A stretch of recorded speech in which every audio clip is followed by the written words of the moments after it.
ఇదొచ్చేసి తంగేడి చెట్టు. సో, దీనివల్ల చాలా హెల్త్ బెనిఫిట్స్ ఉన్నాయి. సో, దీన్ని డయాబెటిక్ పేషెంట్స్‌కి, తర్వాత యూరినరీ ఇన్ఫెక్షన్స్‌కి, ఐ ఇన్ఫెక్షన్స్‌కి, ఆహ్, స్కిన్ స్కిన్‌కి యూజ్ చేస్తారు.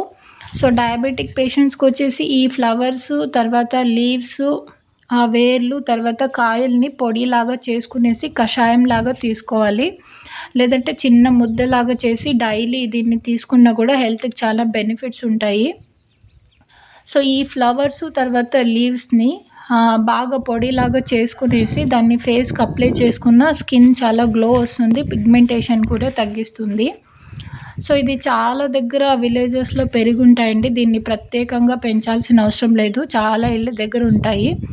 సో, అలాగే బతుకమ్మ ఆ పండుగల్లో కూడా దీన్ని యూజ్ చేస్తారు. తర్వాత లక్ష్మీదేవిని పూజించడానికి కూడా ఈ ఫ్లవర్స్ యూజ్ చేస్తారు. సంక్రాంతి పండుగలో గొబ్బెమ్మలు కూడా ఈ ఫ్లవర్స్‌ని పెడతారు.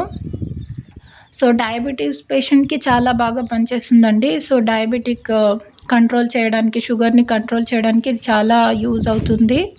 సో, దీన్ని పొడిలాగా చేసుకునేసి మనము కషాయంలాగా చేసుకొని తాగాలి. అలాగే యూరినరీ ఇన్ఫెక్షన్స్, తర్వాత స్కిన్ ఇన్ఫెక్షన్ కూడా ఇది చాలా యూజ్ అవుతది. సో, దాంతో పాటు మెయిన్‌గా ఎముకలొచ్చేసి విరిగిన వాళ్ళకి దీన్ని కట్టులాగా కడతారు. ఈ ఆకులు రసాన్ని తీసుకొనేసి ఆ కట్టుకి ఒక క్లాత్‌లో ఆ రసమేసి అక్కడ